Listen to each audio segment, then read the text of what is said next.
So now that I have a video, I want to go ahead and start creating content around that video. So the first thing I'm going to do is I'm going to navigate to my videos.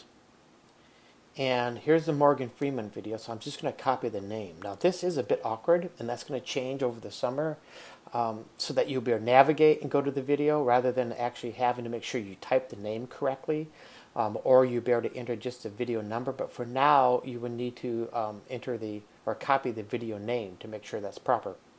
So from there, I'm going to go to manage my questions.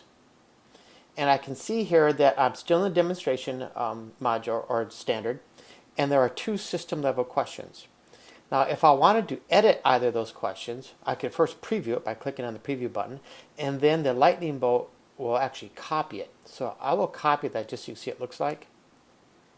And now this question has been copied to my questions. Now the advantage to that is I cannot edit a system question, but once I copy it, this becomes my question, and I can do anything I want to this particular question, change it in any way, and it will not affect the system level questions. So for learning modules, which we will create in a few minutes, the only type of question that you can use are multiple choice. And the reason behind that is they're intended for a quick check. So if you have a video and then you follow it with a couple of quick check questions, you can monitor the student progress and students get instant feedback. Open-ended questions have to be graded, so students will not get open-ended or immediate feedback. And fill in the blank type questions, if they type it wrong, if they use the right word but have a misspelling, it's going to be marked wrong, so it still needs teacher interaction. So the whole point behind learning modules is for immediate feedback to the student, so they're multiple choice questions only.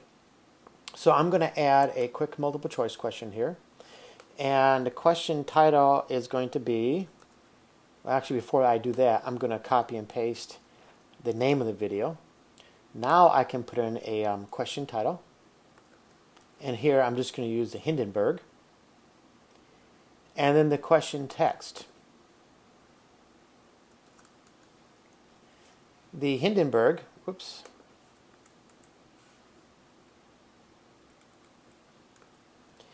exploded because it used, and keywords here are kind of important. They are actually important for future use. Right now we don't have keyword searches, but we will in the future. So if you start creating a lot of questions, keyword search would be extremely useful because the keyword search will go across all the questions, not just specific ones in a specific standard. So response 1 is hydrogen. And the way I do it is always make the first response the correct response. It will be randomized later. Response 2 is helium. Response 3, how about nitrogen? How about I spell nitrogen correctly? And then how about a little plutonium action? Okay, so the teacher response is for a future feature. The idea here is if you pick a meaningful incorrect answers, a little one-liner here will give the teacher a little bit more insight as to what the student was doing. This is strictly optional. You can always leave these blank or you can fill it in with detail. One of the future features that we're going to have is for our teacher to get a quick printout of what students were doing in not just right and wrong answers, but their logic behind the wrong answers. The student feedback is what the student will see during a learning module. If they get a question wrong, here is where you can put in hints, and those hints will be shown to them. So the first one I just put in correct because it was. And then the second one was actually helium, which is a very common mistake.